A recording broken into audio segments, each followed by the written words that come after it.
communities where fish yields have diminished, communities where school children are unable to go to school for days, sometimes weeks on end.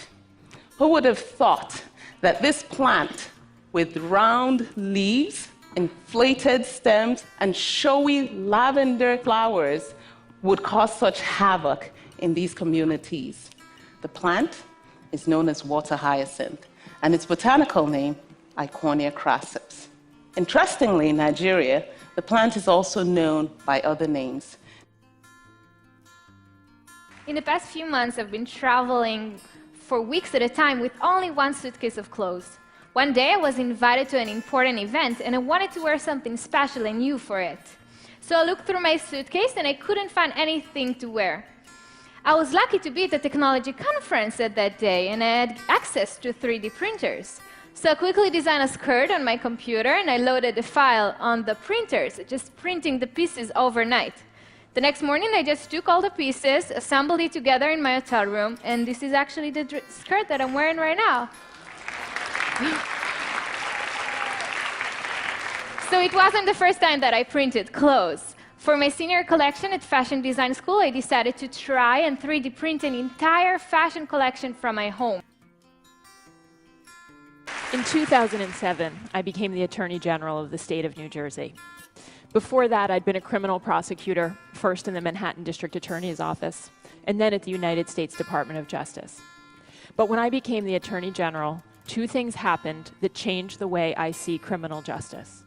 The first is that I asked what I thought were really basic questions. I wanted to understand who we were arresting, who we were charging, and who we were putting in our nation's jails and prisons. I also wanted to understand if we were making decisions in a way that made us safer. And I couldn't get this information out. It turned out that most big criminal justice agencies, like my own, didn't track the things that matter.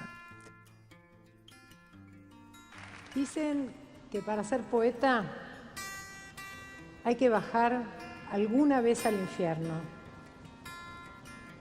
La primera vez que entré en la cárcel no me sorprendió ni el ruido de los candados, ni las puertas que se iban cerrando, ni las rejas, ni nada de todo lo que yo me había imaginado. Tal vez porque la cárcel está en un lugar que es bastante abierto, se ve el cielo, las gaviotas pasan volando y te crees que tenés el mar ahí al lado, que estás muy cerquita de la playa. Pero en realidad las gaviotas van a comer al basural, que está cerquita de la cárcel. Seguí entrando y de repente veía presos moverse por los pabellones, cruzar. Fue como si diese un paso hacia atrás y pensara que yo podría perfectamente haber sido alguno de ellos, de haber tenido otra historia, otro contexto, otra suerte. I was in New York during Hurricane Sandy, and this little white dog called Maui was staying with me. Half the city was dark because of a power cut, and I was living on the dark side. Now Maui was terrified of the dark, so I had to carry him up the stairs, actually down the stairs first, for his walk, and then bring him back up. I was also hauling gallons of bottles of water up to the 7th floor every day. And through all of this, I had to hold a torch between my teeth. The stores nearby were out of flashlights and batteries. So a couple years ago, I started working with the folks that created that software, and we decided to pursue a crazy idea. We thought, it's cool that we can use software to visualize tiny motions like this. And you can almost think of it as a way to extend our sense of touch. But what if we could do the same thing with our ability to hear? What if we could use video to capture the vibrations of sound, which are just another kind of motion, and turn everything that we see into a microphone? Now, this is a bit of a strange idea, so let me try to put it in perspective for you. I was on a long road trip this summer, and I was having a wonderful time listening to the amazing Isabella Wilkerson's Warmth of Other Suns. It documents 6 million black folks fleeing the South from 1915 to 1970, looking for a respite from all the brutality and trying to get to a better opportunity up north. And it was filled with stories of the resilience and the brilliance of African Americans. And it was also really hard to hear all the stories of the horrors and the humility and all of the humiliations. It was especially hard to hear about the beatings and the burnings and the lynchings of black men. And I said, you know, this is a little deep. I need a break. I'm going to turn on the radio.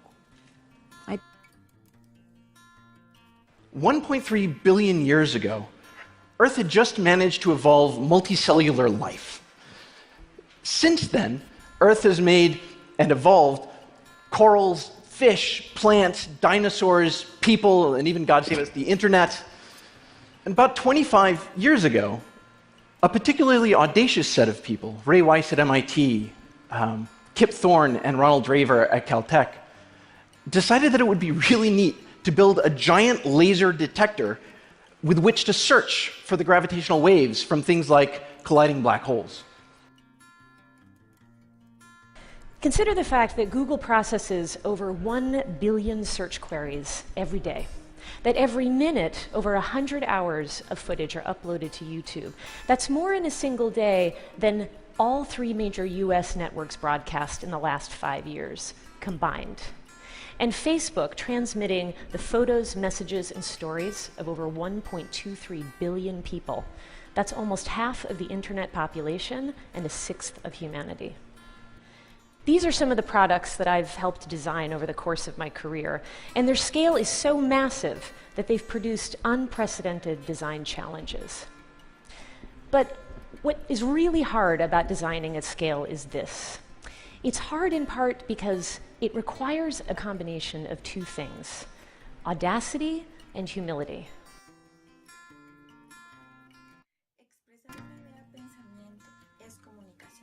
Acompañado de una correcta expresión corporal, conforma la comunicación oral, donde lo importante no es solamente emitir un mensaje o escoger un canal, sino reforzar esa expresividad para que el receptor lo decodifique adecuadamente. Por esto, la expresión del rostro, los ademanes, el desplazamiento, la proyección de la mirada y la presentación personal son elementos claves para que un buen comunicador pueda expresar su mensaje y que el receptor pueda comprender adecuadamente el sentido del tema. Todos estos elementos entran en conjunción para que una comunicación sea percibida adecuadamente. No solamente el tema, sino también el reforzamiento de los elementos que consiguen una conjunción coherente con lo que se está comunicando.